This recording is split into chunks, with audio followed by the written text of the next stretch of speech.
12:40 de la mañana está con nosotros sentado el doctor Gonzalo Guerra, él es director médico de el Centro Médico de Enfermedades Digestivas. Bienvenido, ¿cómo estás? Muy bien, Juli, muchas gracias. Cuando me sentaba con él no he podido evitar emocionarme y acordarme de su padre, el doctor Gonzalo Guerra, que ha venido mucho a esta casa, a Castilla-La Mancha Media, y que tanto bien ha hecho divulgando todo lo que tiene que ver con las enfermedades digestivas. Gracias, sí, de sí, verdad. Hombre, son muchos años que estuvo tratando pacientes y además a vosotros os tenía un cariño muy especial. Lo recordamos hoy, por él, hoy, este momento que vamos a estar tú y yo juntos.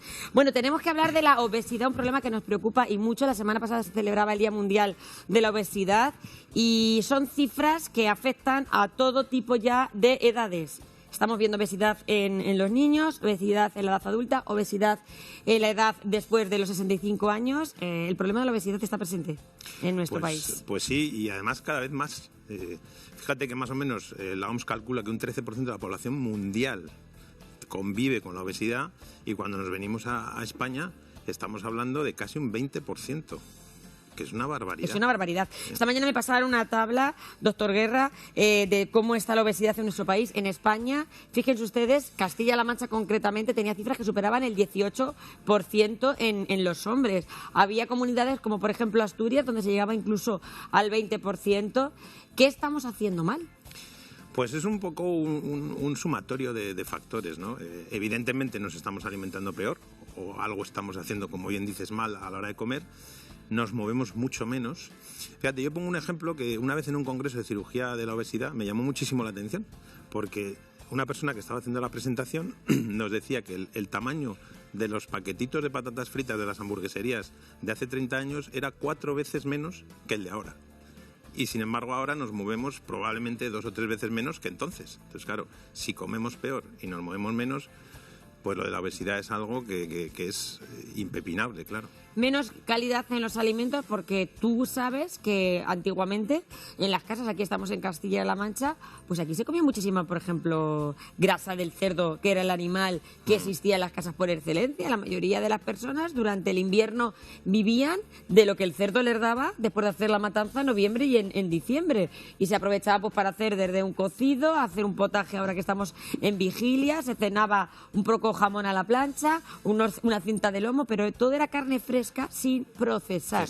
Exacto. Lo que ha cambiado mucho en los últimos 20, 30 años es que abusamos de los procesados y no digamos de los ultraprocesados. Entonces ahí metemos muchos azúcares refinados, muchos productos que no es que tengan a lo mejor menos calorías que la grasa de un chorizo, pero claramente son menos saludables, aumentan nuestra resistencia a la insulina y predisponen a que la obesidad pues vaya en aumento, claro. Y la obesidad no solamente se va a convertir en algo físico, en algo exterior, sino que además, si nosotros no cuidamos nuestra alimentación, si empezamos a tener esos kilos de más que van aumentando en la báscula, vamos a estar peor. O sea, nuestra salud va a empeorar. Y eso es así. Bueno, eso hay que dejarlo muy claro. O sea, mira, ya hace unos pocos años en Estados Unidos declararon la obesidad como una enfermedad en sí misma. Aquí en España todavía no tratamos la obesidad como una enfermedad, tratamos las consecuencias, ¿no? Pues si un obeso es diabético, le tratamos la diabetes, si es hipertenso, tratamos la hipertensión. Hay que entender que la obesidad en sí es una enfermedad y que no es una cuestión despectiva ni es una cuestión estética, es simplemente que va a predisponer a un montón de enfermedades, hay hasta 200 enfermedades que aumentan de manera significativa con la obesidad y claramente va a disminuir nuestra esperanza de vida. O sea, se calcula que en torno a 10 años menos viven los obesos que la gente. Lo que habíamos ganado por un lado de esperanza de vida y lo vamos a perder por no cuidarnos. O sea, nuestros abuelos han llegado a los 90 y nosotros no vamos a llegar porque no estamos cuidándonos. O desde luego si llegamos no vamos a llegar igual con la misma calidad. Exactamente. Eso de no tomarse ninguna pastilla, como decían eso. Bueno, eso ya se acabó. Nada, eso olvídate. Se acabó, esos pacientes Guerra. que me vienen y muchos de vuestra comunidad autónoma dicen, ¿toma usted alguna pastilla con 88 años? Y dice, no.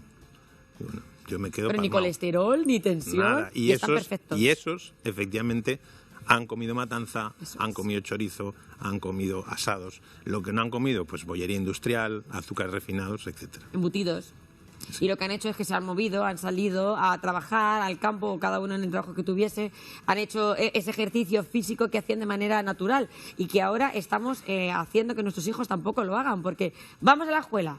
No me digas, doctor Guerra, que queremos meterlos hasta en la clase con el coche. Totalmente. Que yo veo a niños que se bajan del coche cuando voy a dejar a mis hijas con más... Perdóname. cabeza hace yo con poco, pero por ¿qué Dios. me vas a contar? Yo a mis hijos a veces les llevo a algún sitio y les digo, quédate aquí. Dicen, hombre, acércame más. Digo, hombre, pero si tienes que andar 200 metros, camina. Ni 200 metros los dejamos andar, los dejamos en la misma puerta, doctor. Y los volvemos a recoger y los metemos en el coche sin que caminen. Y los llevamos a casa, se sientan y se ponen con la tablet o con el móvil. Pero fíjate que incluso en la manera de relacionarnos, ¿no? Los chavales ahora se relacionan mucho en redes, entonces no les hace falta salir, no les hace falta ir a lo mejor a jugar al fútbol con los amigos, sino que directamente pues con el videojuego, con la tablet o con el propio móvil se están relacionando, con lo cual se mueven mucho menos. Esas carreras que seguramente que se echaban, tú en tu generación igual, que te decían, ¿qué has hecho, qué hay hoy de deberes? Y te ibas a casa del vecino, en un momento echabas una carrerilla. Exacto. Y te decían los deberes que había que hacer. Exacto. Pero ese tipo de cosas que parecen insignificantes son muy importantes, porque al final nuestros hijos no se están moviendo. Encima la alimentación no está siendo como la que nosotros teníamos, no tiene nada que ver. Porque la mayoría de las veces, bueno, en los comedores se quedan, intentan tener un menú lo mejor posible, pero luego llegan a casa y las cenas Claro. lo hacemos mal. Y luego piensa que tampoco tienen madurez, incluso algunos adultos tampoco, para gestionar la abundancia. Es decir, ellos llegan a casa y tienen de todo. Tienen galletas, tienen bollos, tienen dulces, tienen chocolate. Al alcance de la mano, ¿no? En un cajón, en la nevera. Y eso, gestionarlo, es complicado. Si tú llegas a casa y no hay de esas cosas, no las puedes comer. Totalmente. Pero si las tienes, el decir, bueno, voy a ser tan disciplinado como para no utilizar Una buena esto, solución sería a lo mejor que no tuviéramos tantas cosas en casa, que a veces compramos y vivimos en esa era del consumismo, que tenemos en la casa que no cabe, que te caducan las cosas porque quieres tener no sé cuántos paquetes de no sé cuántos, de bebidas, de lo que tú estás diciendo, bollería. O sea, una buena solución sería comprar menos. Gestionar esa abundancia. Piensa que nunca ha sido más sencillo acceder a todo esto, ¿no? Tú encargas las cosas incluso por internet y te llegan el mismo día, ¿no? Se ha acabado el chocolate, se ha acabado el refresco. Pues el mismo día lo tienes ahí, ¿no?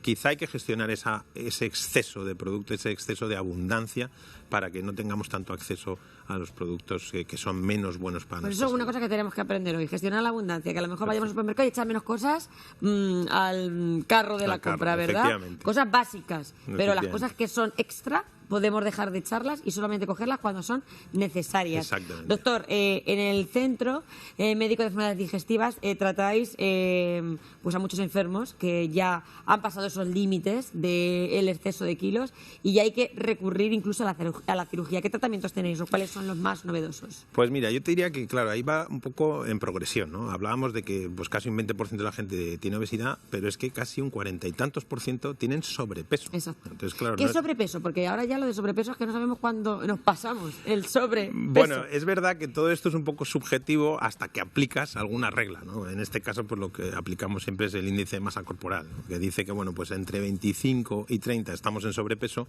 y por encima de 30 estamos en obesidad. Claro que luego pues hay matices, ¿no? Pero esto sería así, ¿no? Si tienes más de 25% tienes un sobrepeso evidente, si tienes más de 30 tienes obesidad. Entonces, cuando tú tienes que poner remedio o atajarlo es al principio del sobrepeso, porque ahí, como bien decías, tenemos muchas maneras de tratarlo. ¿Cómo lo hacemos? En principio, como todo el mundo, con dieta. Es decir, ayudando a que el paciente coma de mejor manera. ¿De qué te parecen las dietas estas de ahora? ¿La dieta intermitente? ¿La dieta de solo proteínas? ¿La dieta pues yo te diría, de solo hidratos? Todo tiene cabida y todo tiene su porqué. ¿No? Hay veces que dicen, no, eso es una tontería. Bueno, si está, alguna base tiene. Y todas efectivamente tienen una cierta base. Lo que hay que hacerlas es vigiladas, reguladas. O sea, no puede ser tú a tu libre albedrío, porque, por ejemplo, una dieta, famosa dieta keto, rica en proteínas, evidentemente tiene efectos también adversos para nuestro organismo, ¿no?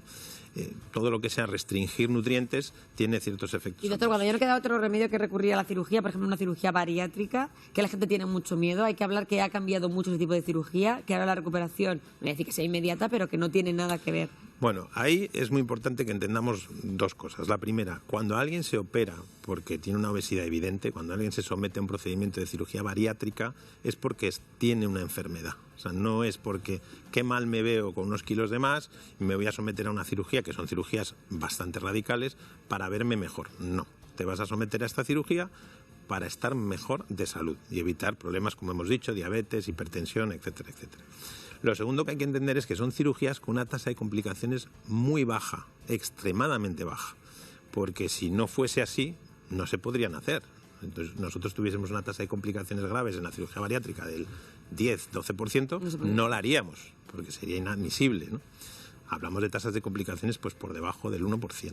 ¿Que pueden ocurrir? Claro que pueden ocurrir, porque son pacientes muy complicados. Todos los pacientes que hacen esta cirugía son pacientes obesos y por lo tanto tienen normalmente varias enfermedades. Y lo tercero, doctor Guerra, que hay que ponerse siempre en manos de profesionales. Creo que también es muy importante que a veces recurrimos a este tipo de situaciones que tienen que ver con nuestra salud y no nos ponemos en manos de quien realmente nos tenemos que poner. Pues fíjate que eso es muy gracioso, pues ya lo decía mi padre, la gente se va a comprar un coche y se va a 7 concesionarios diferentes. En cambio, se van a operar de algo bastante serio y en el primer sitio que han visto a lo mejor en la tele, en un periódico, en tal, dicen, bueno, pues aquí. Hombre, intentemos exactamente buscar una opinión consensuada. Doctor Guerra, muchísimas gracias. Doctor Gonzalo Guerra, un placer tenerte en el programa. Director médico de CEME, Centro Médico de Enfermedades Digestivas. Gracias. Gracias a vosotros. Vamos a ver si comemos un poquito mejor a partir de hoy. Eso es.